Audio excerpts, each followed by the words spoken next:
Hello guys, I am आकांक्षा तिवारी। आज हम आप सबको मुगल साम्राज्य के पतन के बारे में बात करते हैं। तो मुगल साम्राज्य का जो पतन था वो भारतीय इतिहास की एक अत्यंत महत्वपूर्ण और युगांतकारी घटना थी।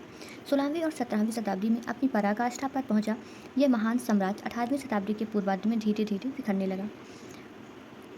अब इसके प्रमुख कारण बताते हैं। मुगल साम्राज्य के पतन का जो प्रमुख कारण था, मुगल साम्राज्य का पतन किसी एक घटना का परिणाम नहीं था, बल्कि ये अनेक राजनीतिक, आर्थिक, सैन्य और सामाजिक कारणों का एक सम्मिलित परिणाम था। जैसे औरंगजेब की नीतियाँ। औरंगजेब की जो पहली नीति थी दक्कन की नीति। तो औरंगजेब ने अपने शासनकाल के अंतिम लगभग 25 ईयर दक्षिण भारत के अभियानों में गवा दिए। इससे साम्राज्य का खजाना खाली हो गया और उत्तर भारत में प्रशासनिक व्यवस्था पूरी तरह चरमरा गई। फिर इनकी जो धार्मिक नीति थी, औरंगजेब की एक जो कठोर धार्मिक नीति थी, उससे राजपूत, सिखों, मराठों, जाटों और शक्तिशाली वर्गों को साम्राज्य का विरोधी बना दिया, जो पहले साम्राज्य के मजबूत स्तंभ हुआ करते थे। फिर अयोग्य उत्तराधिकारी 1707 से लेकर औरंगजेब की मृत्यु के बाद कोई भी ऐसा दूरदर्शी या शक्तिशाली शासक नहीं हुआ जो इतने विशाल साम्राज्य को संभाल सके। बहादुर शाह प्रथम, जहांदार शाह, मोहम्मद शाह रंगीला जैसे उत्तराधिकारी अयोग्य, विलासी और आंतरिक गुटबाजी में उलझे रहे। फिर मनसबदारी और जागीरदारी संकट भी आया। साम्राज्य में जमीनों की कमी हुई, जबकि मनसबदारों की संख्या बहुत बढ़ गई। इस जागीरदारी संकट के कारण अधिकारियों में असंतोष फैला, भ्रष्टाचार बढ़ा और कृषि व्यवस्था अर्थव्यवस्था पर भारी दबाव पड़ा। फिर बाह आक्रमण भी हुए। नादिर शाह का आक्रमण 1739 में फारस के शासक नादिर शाह ने दिल्ली पर हमला करके भारी तबाही मचाई और कोहिनूर हीरे, तख्त ए हाउस सहित अकूत धन संपत्ति लूट ली और इससे मुगलों की बची कुची प्रतिष्ठा भी समाप्त हो गई। इसके बाद अहमद शाह अब्दाली के हमले भी लगातार हुए। अफगान आक्रमणकारी अहमद शाह अब्दाली के लगातार हमले ने साम्राज्य की रीढ़ तोड़ दी और मराठा और क्षेत्रीय शक्तियों का उदय हुआ। मराठाओं के नेतृत्व में जो मराठाओं ने हिंदू पदशाही के विचार के साथ उत्तर भारत की ओर विस्तार शुरू किया।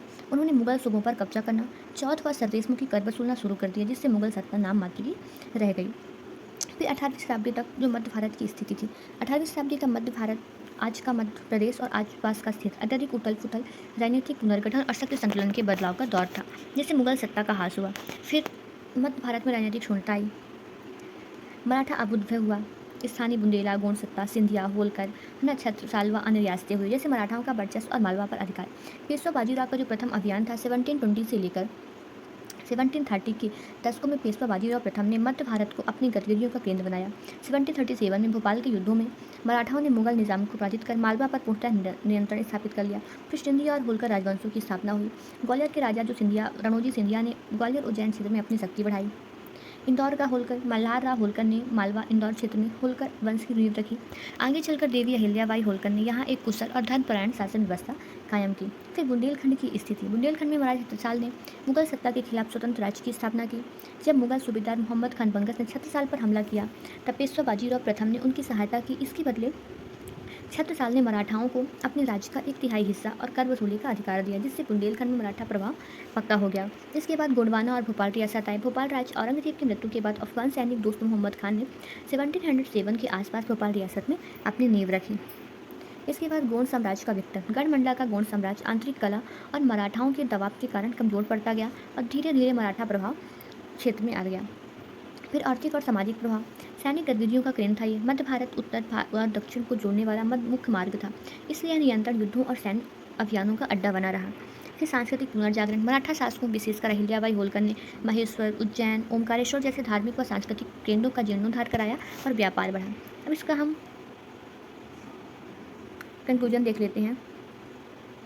18वीं शताब्दी का समय मुगल साम्राज्य के अंत और क्षेत्रीय शक्तियों के उदय का संधिकाल था। मध्य भारत, जो कभी मुगल सूबों के अधीन एक शांत क्षेत्र था, वह 18वीं शताब्दी के मध्य तक मराठा साम्राज्य का सबसे महत्वपूर्ण सामरिक और राजनीतिक केंद्र बन के रह गया।